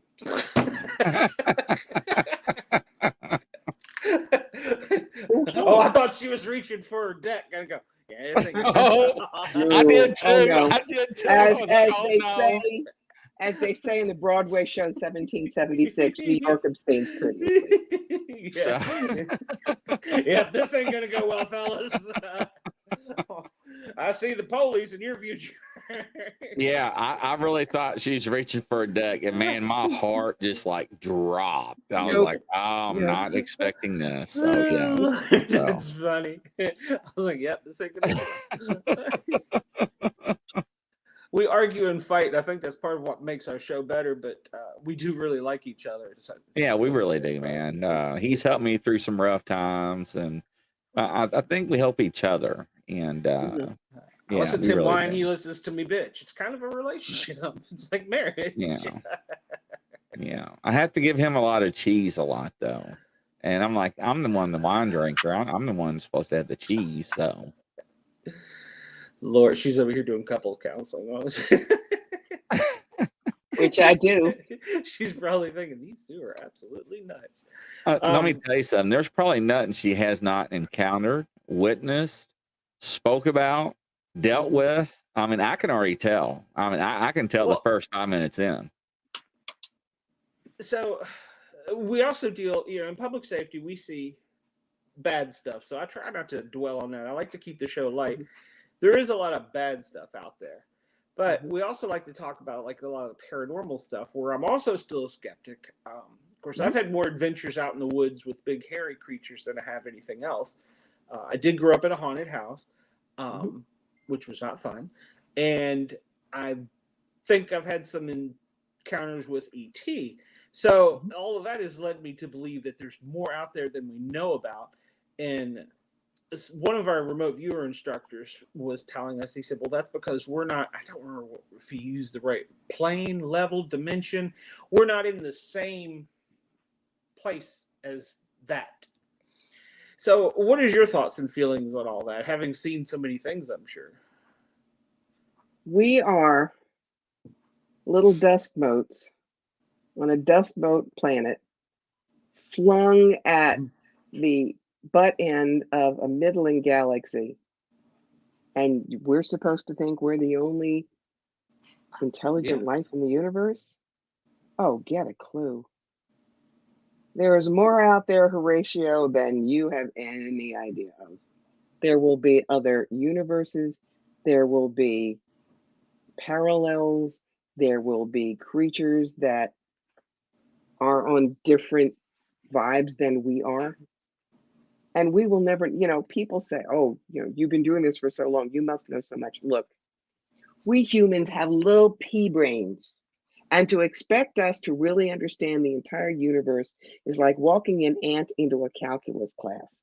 Not only can he not hold the calculations in his whittle brain, but he can't hold the pencil in his whittle paw. So don't bother. That's very good analogy. Yeah. We do the best we can. We're never really going to know what happens when you die until we're dead. And I think we're not allowed to come back and tell people. You got to take the present moment where you are. You got to do the best you can for the people around you, for your own growth. Make it a little better. It's not about getting the lottery numbers for me. I mean, people ask me for the lottery numbers. I laugh. I say me first. And if your psychic's not at least driving a Lexus, how do you know she knows? Right. Right. And I tell people not to believe everything they see. Like, you always get asked about Ouija boards. Always. Ouija boards, my darlings, when you don't know how to ground, center, and shield, are like opening your door in a strange neighborhood and yelling free beer. You do not know who's out there, but they heard you and they're coming. And for everybody who says, oh, it's in the toy department, how dangerous can it be? I get this all the time when I lecture. And I go, okay, who in the audience has a kid or a grandchild under 10? Hands go up. You. What's the kid's name? Josh. How old is Josh? Josh is 8. All right. Joshy comes to you and says, Grandma, I got all A's on my report card. You said I could get a toy. Let's go. And he drags you into the toy department and shows you a box that says, my first chainsaw. It's in the toy department. Going to let him play with it by himself? I don't think so. Get real on these things. So you do believe in the Ouija boards? I think that, I'm going to use Santa Claus. The whole idea about Santa Claus, it's a thought form now. So many people believe that thing about the guy in the suit with the beard. Okay. So many people believe that Ouija boards are nasty, that is the energy that has coalesced on the archetype, so that it is a portal for the sleaze bags at the corner of Akashic and Karma to say, hey, Sid, there's another one. I have had to deal with 2 gibbering teenagers, terrified, when they put their hands on the planchet without any protection and said, who's there? Spelled very fast backwards was, I have an accident, I'm here to kill you. Trust me, it was not their Uncle Danny. There are other ways to talk to spirit. Don't mess with Ouija boards. No, I like that. Isn't it could be true about the intent? There's been enough intent over. I mean, I know as a child I even heard it, and I'm sure that was from either a lesson my mom learned or she was told. So so you're looking at 2 generations right there, and I want nothing to do with one. So, if you're right, if the whole universe puts that much intent on it, it would bring that energy. That makes sense because you can actually manifest something if you work it hard enough. That's yes, you can. I like that. I hadn't thought of it that way, but you're absolutely right. And I've never heard, and I don't know, they maybe have been myths and legends, but I've never heard any good story come out of a Ouija board. Well, Jane Roberts, who channeled Seth, started with a Ouija board. Esther Hicks, who channels Abraham, started with a Ouija board, but they're the exceptions that prove the rule. Well, most people just thought it was plain evil and witchcraft that I ever knew. So yeah, I agree. Yeah. If somebody is learning to, because we do all have that innate ability, like you said, Yes, yours may be this way, mine may be remote viewing, and the guy got me to the other person. He was an EMT also that he taught a whole class of us that were remote viewers. He picked who he wanted for the class. I guess he picked. It's kind of weird, but how does one go to learn more about becoming a psychic? Like I don't think I could ever possibly do that, but the remote viewing fascinates me, and I've of course bought books and read things. It's interesting. On it. Scarborough here says, has remote viewing advanced or hindered any of my psychic gifts? No, because I don't do remote viewing, darling. I wish I did. Is no got talent for that thing. The way I started, besides picking up the James Bond 007 Tarot deck in 1973, is this book. And it's the one I recommend to everybody that I teach. Opening to Channel by Sanaya Roman and Doreen Packer. And the reason I like that is it's very tab A into slot B. It runs you through how to stay safe. It shows you step by step what to do to start talking with your guides. Once you do that, then you can branch out. Just like in college, you got to take History 101, English 101. Then later you can decide to take an honors course in Shakespeare. But you got to do English 101 first. Well, I was talking to my instructor with the remote viewing, and we were talking about something, and we were talking about comic books. One of the things I like is comic books. And I said, it's funny. There was a comic book written about this whole pandemic back in like 2001. And he said, don't you think that if an artist sat there and used their imagination enough and they put it in pen and paper, that they could have remote viewed it? And that just kind of, I was like, he just used that as his talent for getting it onto out.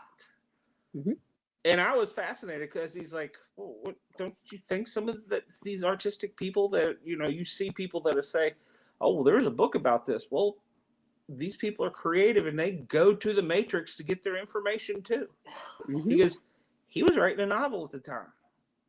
And it was funny how it paralleled what happened. He said, but don't think for him going up there and he's like, man, I really want to draw one and I want to, that he got into the Matrix and didn't draw it. And that just fascinated. He goes, you know so little. I'm like, well, teach me. So I find it fascinating. And, you say you couldn't draw either, or I can't draw either like you. And, and it fascinated me when he was saying that, because I was like, I'd never thought about it, but that his imagination was hidden in the Matrix.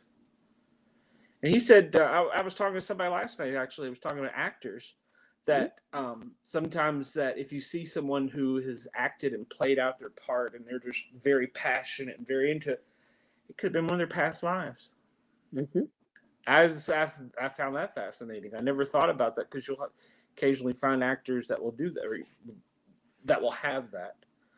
So it's just a different way of tapping and getting it out. Exactly right.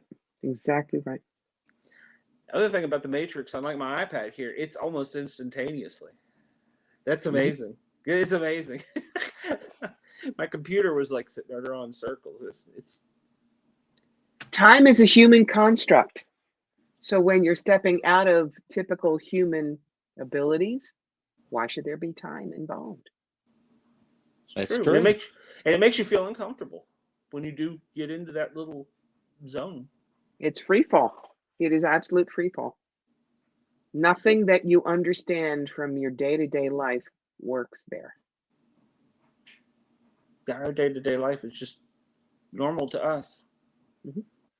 How do I know Florida is really going and the beach is really getting waves crashing down on it right now. Why don't not there? Yeah. So But tell us. Oh, go ahead, Chris. I was going to ask her. I was like, go ahead. You're going to have some good stories about some things you've had happen, and I've gotten a little deep here, I guess. So I was going to say, what? tell us if you have some good, I guess, for lack of a better word, stories or things, incidents that have happened that. Like I haven't been doing that for the past 2 hours. Well, no. I mean, I knew that was coming, ladies and gentlemen.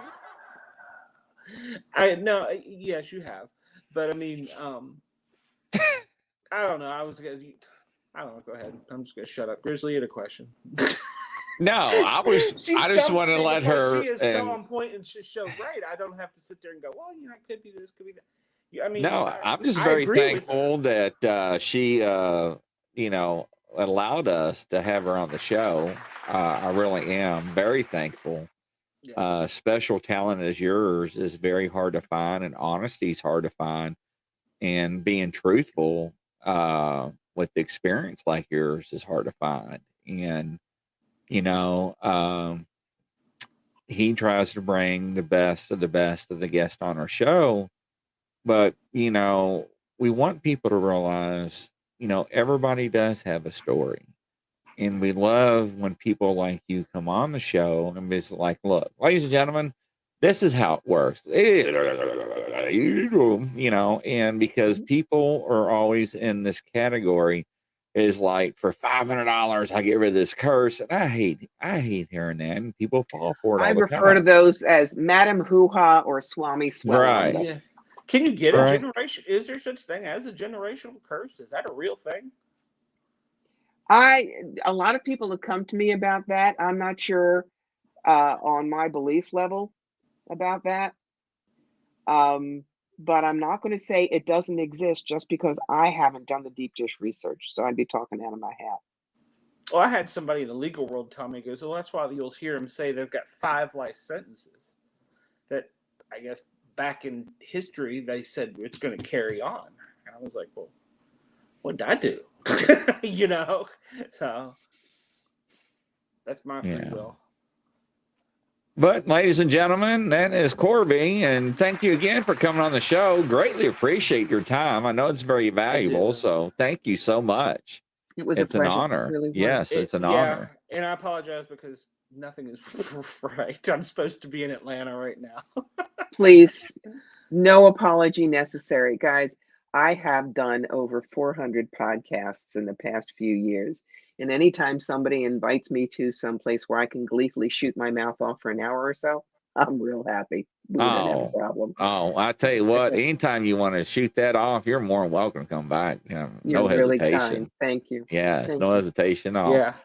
All right, ladies and gentlemen, Corby, the one and only. Thank you very much. Please make sure and check out her books and everything, everybody. Mm-hmm. Man, that was very interesting. Very interesting. It was. And I guess I'm on the right path. Well, that was the thing. I felt like it wasn't so much as she had the answers to your questions, is that she would say, well, what do you think? And pull it out of you. And I like that, and that's what I did compare it to. And I felt like she was practicing medicine or practicing, I don't know what you call it, practicing. Right. So I felt like it was the other thing was it was natural for me.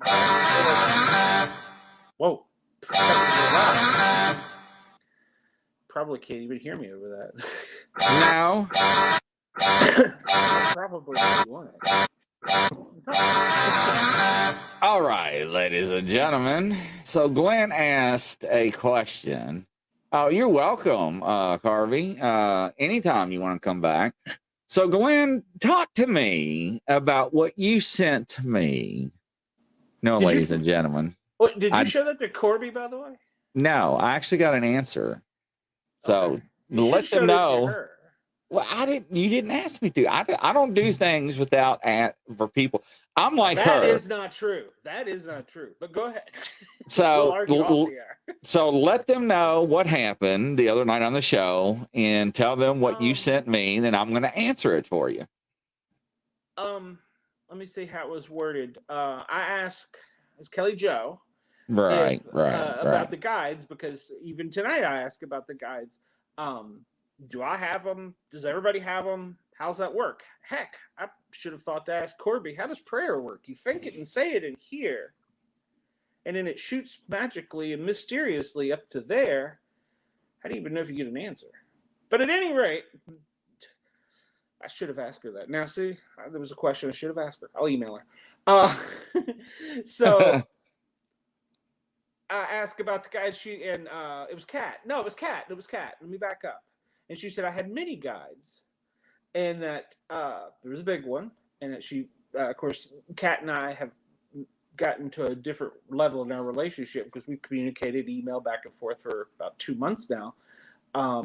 So became very well friends is what he's trying to say. Not like. Oh no. Well, I mean, she's still in Australia. She sent me an email last night that was very touching, because she knew my anxiety and my PTSD was through the roof last night. And so I asked her, and no, wait, it was Kelly Joe at first that I asked first, because you had 2 shows on last night, and they both said you had guides. But one of them. And one of them said that was the big guy, which I'm anticipating, and what Kat anticipated was my grandfather. And she said, well, there was somebody around that's like a 14th century appearance. That's the word I want, appearance. And so she. But what does she do with her hands? Yeah, she did the mustache. Now, do you have that picture? No, because I'm not even on my computer. I do. So ladies and gentlemen, I actually have this picture. It's in your Messenger. Just open Messenger up and share screen, because you're not going to see it. Oh yeah, that's right. Okay. Just do it the right way. Get off the damn phone. I hate it when you're on the phone. God, I hate that. Man, I'm sorry, ladies and gentlemen. You know what producers do? They produce. That's the only thing I am to him is Charmin. I just get he just wipes his ass with me sometimes. So. Oh my God, get Corby back on. We need an intervention. Yes, we do. Jesus Christ, you're gonna need a hug before this is over with. So I will nut punch you again. So yeah, I asked about that. Well, let me explain a little bit why you're finding this picture. So, and I wish he was listening. I sent him a link to the show tonight. One of the paramedics I worked with after a bad ambulance accident had a traumatic brain injury and could see dead people. We always give him grief that, it was BS. Well, right before he had to get off the truck, I ran some calls with him, and I can here to tell you that there's no BS to that. The firsthand experience. So, and years later, he moved up through the career chain and became an instructor and an officer. And we were teaching an EMT class, and we taught 2 classes at this one location. And he finally come to me and he goes, "Hey, I don't know. I thought maybe it was just passing through or whatever, but this guy's following you." I'm like, "What? Who's following me?" So he's like, he described me. He's got a mustache. He's got a top hat. He's got kind of something. He said, and usually if I see him, they're just passing through. I'm not meant to see him, or it's not connected. He goes, but I've seen this. It's following you. I'm like, okay, whatever. And I didn't really believe him. Well, he sat down in class and drew it on pen and paper, a picture. And I hadn't thought he sent it in a text, actually, or well, he took a picture of it and texted it to me. I hadn't thought about it in years until last night when she said that. But I tried to do it while he was still on the show and send it to him. Of course, he ignored my messages. Shocking.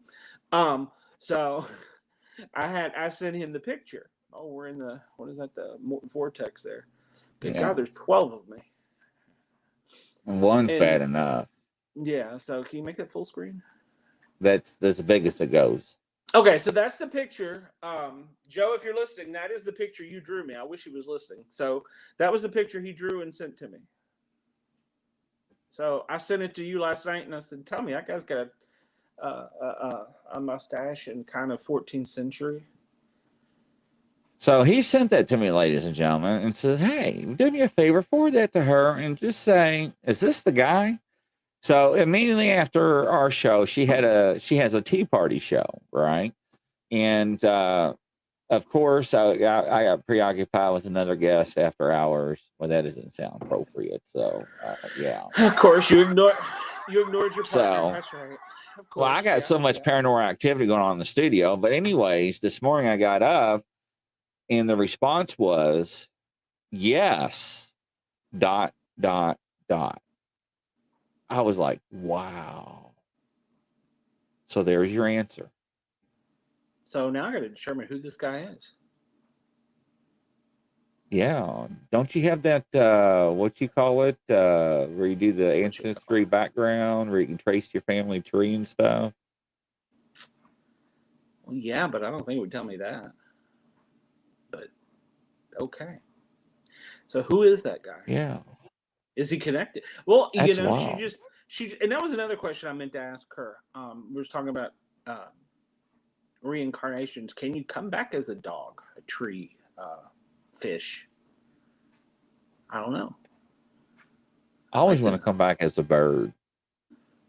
I'd just go head first into a windshield. So No, that's George of the Jungle. George of the Jungle. Watch out for that tree. yeah, I think I'd probably want to come back as like a stingray or something. That way I'm at the bottom of the ocean and people would leave me alone. It'd be cold. No, then you'd be stepped on and you'd be like Iron was and get barbed in the heart. You know, that was a sad thing. Well, So yeah, but the stingray had his way. He don't step on me, boom, right to the heart. So yeah, that was a freak accident. Ladies and gentlemen, if you don't know what we're talking about, you have to Google that. We may be talking out of our age again. no, he was famous enough. I'm trying to think, what was his name? Steve Irwin. There, you probably I heard just said Arwen. Oh, it's my accent, Erwin. What did you just say, Irwin? Who the hell is that? Speak English, boy. So, you know what's really funny is between you and another guy I do a show with, anytime the man is wrong, you hear this woman in the background. Yes, ladies and gentlemen, is always correcting him. And it's hilarious as hell. And I try to keep quiet. And I'm just like, dude, this is like too funny. You know, I was like, you might as well just go ahead and bring her on the show with you. And that way she can just talk and just correct you as you go. So, Deacon, do you think it may have been your guy that told you not to get bitten, Glenn? It's quite possible. Apparently, this fellow's been with me for a bit. That's so interesting, though. I mean, I don't know, man. You know, when I did my 90 days spiritual thing with the psychics and everything, what's that? I don't know. What is that? Oh, I thought you were trying to do Morse code or something. I was like, oh, Lord, here we go again. So, yeah, but My new roommate. Unbelievable. Yeah, right. Ladies and gentlemen, is it that time again? Lord have mercy. KG, what's happening? Oh, we haven't heard George of the Jungle. Yeah. Yeah, man. So, yeah. It was a wonderful show, man. I enjoyed it. I did too. And I feel like I should have asked more questions. Yeah. Well, we all can. It's always the same thing. And that's what I don't want. A beer. Yeah. Sitting by the pool. Girls all around. Look what we just found. Hey, what's the name of this song? Got beer. It's really cold as last feeling taste. What's the name of this? Got beer. Girl from Spain. I'm sorry. And Lolita was her name. Rita. Zipper got stuck. What was we're in luck? Big Alma stop. You share with a shot. You got beer. Glad for beer. I like a lot of beer. From the bottom to the top. I just can't stop with beer. That actually sounds pretty good right now. After today, I've had them. I have one. 2, 1, 2, 3, 4.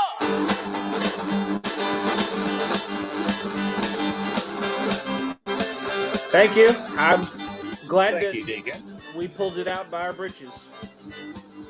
Hey, man, we had a ball, I think. Well, I'm not as grumpy at you now. Thanks, Scarborough. Yes, thank you. Thank you very much. KG, thank you. Deacon, my favorite stalker.